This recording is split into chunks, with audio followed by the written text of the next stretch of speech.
नमस्कार, मैं भावना। चलिए देखते हैं झारखंड की 15 फटाफट बड़ी खबरों को। सीएम हेमंत सोरेन बोले, मजबूत कर रहे हैं स्वास्थ्य व्यवस्था, नहीं जाना पड़ेगा बाहर। रांची स्मार्ट सिटी में अपोलो अस्पताल के निर्माण के लिए रांची नगर निगम और Apollo hospital enterprises limited Chennai के बीच सबलीज डीड पर हस्ताक्षर किया गया। मुख्यमंत्री हेमंत सोरेन की उपस्थिति में अपोलो प्रबंधन को स्मार्ट सिटी के एरिया बेस्ड डेवलपमेंट क्षेत्र में अस्पताल निर्माण के लिए 2.75 एकड़ जमीन 45 वर्षों के लिए सबलीज की गई है। वहां अपोलो प्रबंधन 250 बेड वाले मल्टी सुपर स्पेशलिटी अस्पताल का निर्माण करेगा। सबलीज की अवधि समाप्त होने पर कार्य की गुणवत्ता को देखते हुए इसे फिर से विस्तारित किया जा सकेगा। 17 प्रखंडों के 100 गांव में चलाया गया अमृत कलश यात्रा अभियान का हुआ समापन।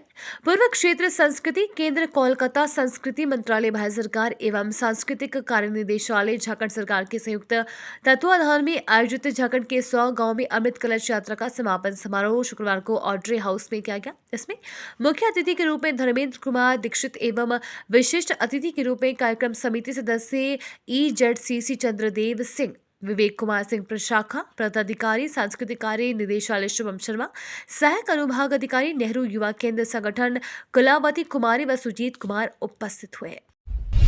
झारखंड शराब घोटाले में ईडी ने माफिया योगेंद्र तिवारी को किया अरेस्ट। प्रवर्तन निदेशालय ने झारखंड में हुए शराब घोटाले में करीब 40 करोड़ की मनी लॉन्ड्रिंग के आरोप में शराब माफिया योगेंद्र तिवारी को गुरुवार देर शाम गिरफ्तार कर लिया।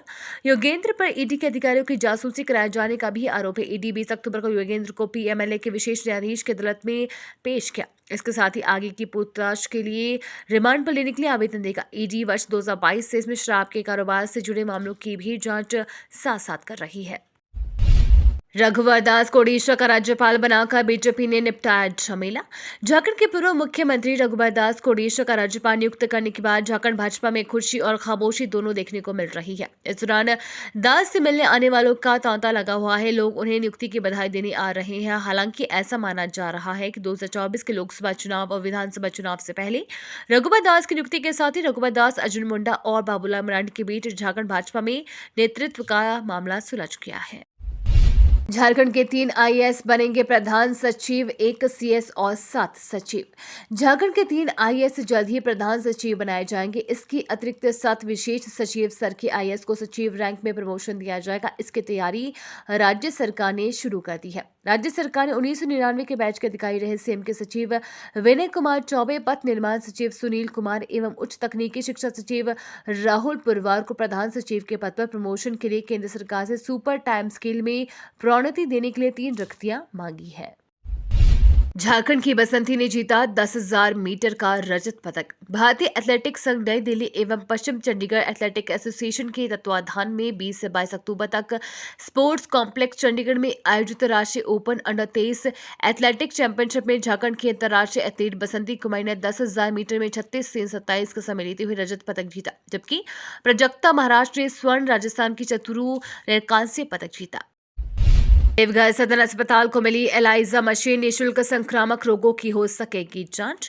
सदर अस्पताल में एलाइजा रीडर और वॉशर मशीन का उपायुक्त विशाल कुमार ने उद्घाटन किया। इससे डेंगू, चिकनगुनिया समेत अन्य संक्रामक रोगों की जानकारी मिल सकेगी। रोगियों को इसके लिए कोई भी शुल्क नहीं देना होगा। इस मौके पर DC विशाल कुमार ने कहा कि इस मशीन से 50-60 सैंपल की जांच की सकेगी। साथ ही एलाइजा मशीन के साथ इसमें वॉशर, आवश्यक किट, UPS और प्रिंटर भी लगा है। इससे काम जल्दी होगा। इसकी खासियत यह है कि इससे 5 घंटों में ही मरीजों की रिपोर्ट मिल जाएगी।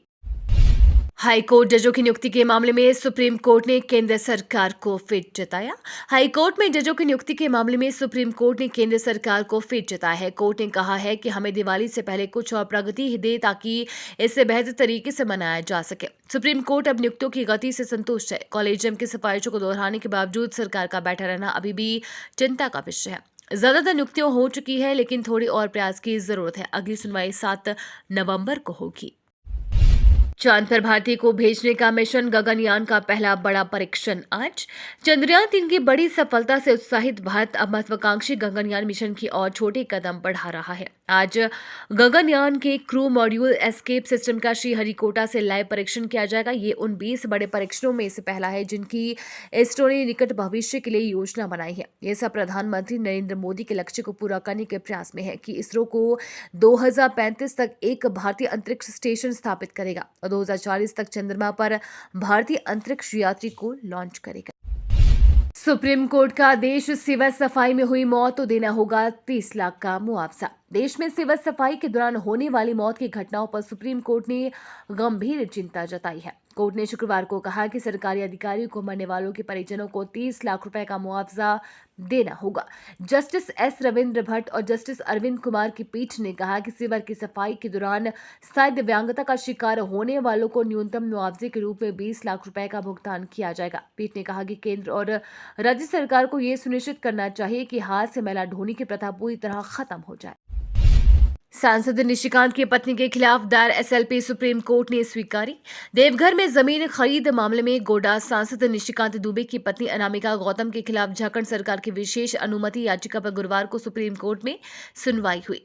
जस्टिस संजय किशन कौल की खंडपीठ ने राज्य सरकार की इस याचिका को स्वीकार करते हुए कहा कि केस की सुनवाई होगी। राज्य सरकार के वकील प्रज्ञा सिंह बाघेल ने बताया कि सुप्रीम कोर्ट ने हाई कोर्ट के आदेश को खारिज करते हुए कहा है कि हाई कोर्ट का आदेश सही नहीं है। मामले की सुनवाई जरूरी है। अब अगली सुनवाई जनवरी में होगी।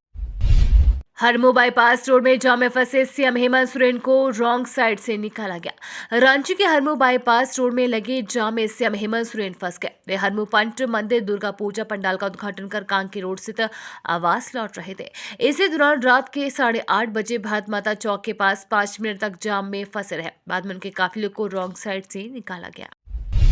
केंद्र सरकार ने देवघर की 194 पंचायतों के खाते में भेजे 22 करोड़ रुपए।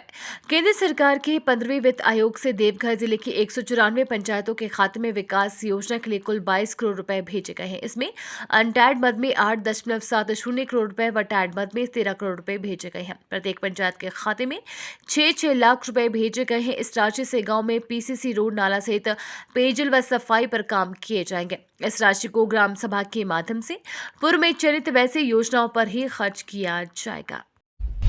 5 लाख का इनामी नक्सली सुशील उरांव AK-47 व गोलियों के साथ अरेस्ट।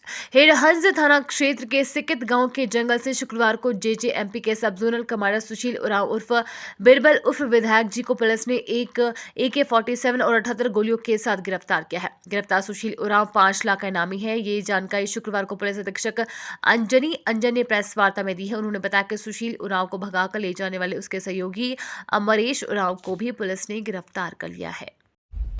केदारनाथ और हेमकुंड रोपवे के लिए जारी होगा टेंडर। केंद्र सरकार की पर्वतमाला योजना में शामिल केदारनाथ व हेमकुंड रोपवे के लिए राजमार्ग प्राधिकरण की कंपनी नए सिरे से टेंडर जारी करेगी। इन दोनों रोपवे के लिए हुए टेंडर में निर्धारित लागत से 23 गुना अधिक राशि बोली गई है। नियम के अनुसार 10% से अधिक लागत होने पर रिटेंडरिंग कराई जाती है। टेंडर इस महीने के आखिरी सप्ताह में जारी होने की संभावना जताई गई है। ये तो थी आज की बड़ी खबरें। अपने गांव या शहर की न्यूज देखने के लिए हमें कमेंट्स में जरूर बताएं कि आप न्यूज को कहां से देख रहे हैं।